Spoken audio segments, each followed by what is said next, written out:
Alam nyo, kaya kung gusto nyo, umorder kayo sa akin mamaya. Nagnegosyo na. Alam nyo pa ang pangalan ng sabon na yon? Pro-Nut. Pro-Nut. Joke lang po yun, baka mamaya totohanin nyo. Alam nyo po, simula nung ako mag-full gospel, I realized one very important truth. Kung ako lang ay walang ipinapagawa sa akin ng Panginoon, I don't have any desire to live here on earth anymore. Even at my age, even at my young age, ay wala na akong gana na mabuhay pa sa mundong ito.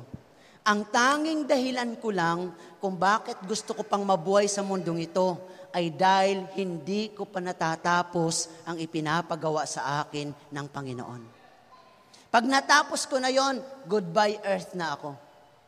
Mga kapatid. Alam nyo mga kapatid, if you are growing in your Christian life, and if you are maturing in your Christian life, mawawalan ka talaga ng ganang mabuhay dito eh. Sipin mo, ha? Ito yung iba, nasabi ko na, ulitin ko ulit. May asawa ka, may problema.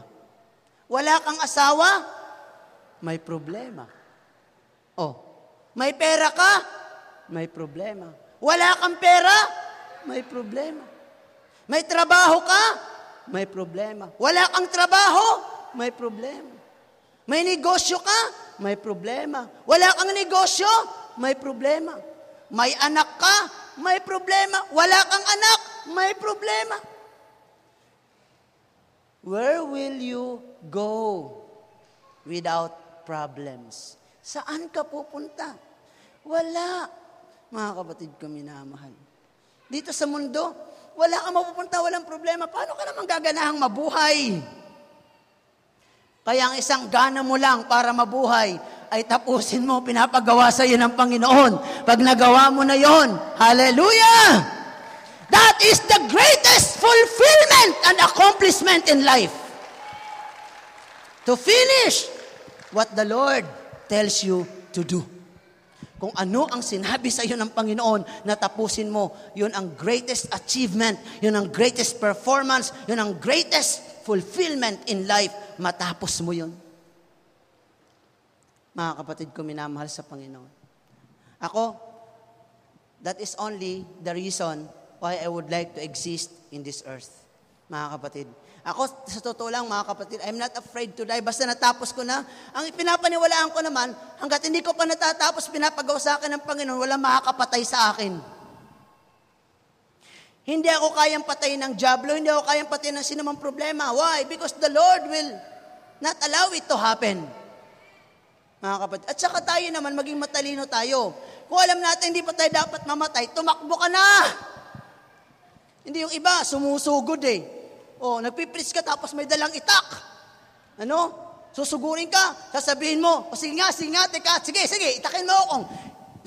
Hindi ako tatablan. Ay, wag ka nang makipagsapalaran, tumakbo ka na. Eman po ba? Wag mo nang sanggain yung itak. Ano? Hindi ka naman katulad ng lolo kong Hapon, nung panahon ng Hapon. Tinaga siya ng Hapon. Sinangga niya ng kanyang kanang kamay. Putol. Tinaga na naman siya. Sinangga niya ng kaliwang kamay. Putol. Sa galit ng lolo ko, sinakal niya yung Hapon. Patay yung Hapon. Huwag kayong mag-alala, kwentong barbero lang yun. Hindi naman tayo po pwedeng ganon, di ba? Kaya, God is giving us a very strong warning. Salvation or condemnation. Amen po? Now, I will go back to it later.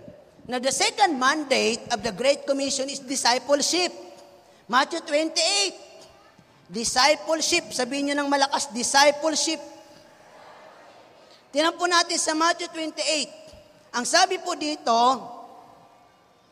let me read it to you mga kapatid ko minamahal sa Panginoon. Sabi sa Matthew 28 verse 18 to 20, lumapit si Jesus at sinabi sa kanila, ang lahat ng autoridad sa langit at sa ibabaw ng lupa ay ibinigay na sa akin. Kaya't sa paghayo ninyo, gawin ninyong alagad ang lahat ng mga bansa. Ang English po ng verse 19, sabi niya, go, therefore, and make disciples. That is a command. Utos yun. Sa Tagalog, hindi masyadong tunog utos eh. Pero sa English ay halata. Go, therefore, and make disciples. That is the second task of the Great Commission, to make disciples. But of course, sabi ko nga kanina, hindi ka po pwedeng gumawa ng disciple kung wala ka namang na-evangelize. Amen ba? So, mga kapatid ko minamahal, ang flow, after evangelism, discipleship.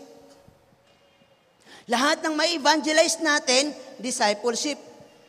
Another question that must be answered is, are you a disciple of Christ or just a believer in Christ?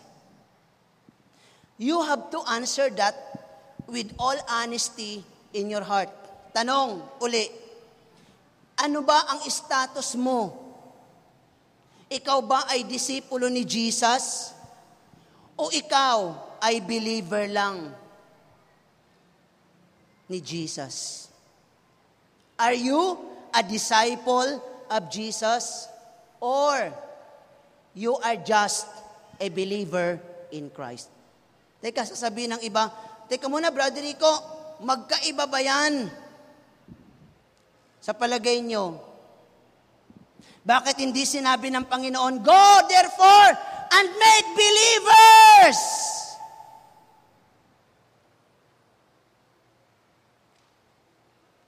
Sa tingin nyo, hindi yun ang sabi ni Lord, di ba?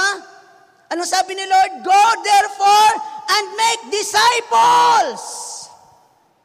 Ang sinabi ni Jesus sa Mark is clear. Go and preach the gospel. That is, make believers. But in Matthew chapter 28, go therefore and make disciples, not make believers. Kaya the question that you have to answer and to settle in your heart, maaaring matagal ka ng born again, pero ang tanong, are you a disciple or are you a believer? Now, bakit ito kailangan sagutin yan, Brother Rico? Because you cannot give of what you do not have. O, pagka sinabi ng anak mo na ipahing 100, pera mo 50 lang, sa tingin nyo, makakapagbigay kayo ng 100? Hindi. Ang maibibigay mo lang kung anong mayroon ka. Kaya kung believer ka lang, anong maibibigay mo? O di yung pagiging believer lang, hindi mo po pwede magawang disciple ng isang taong hindi nawala ka noon.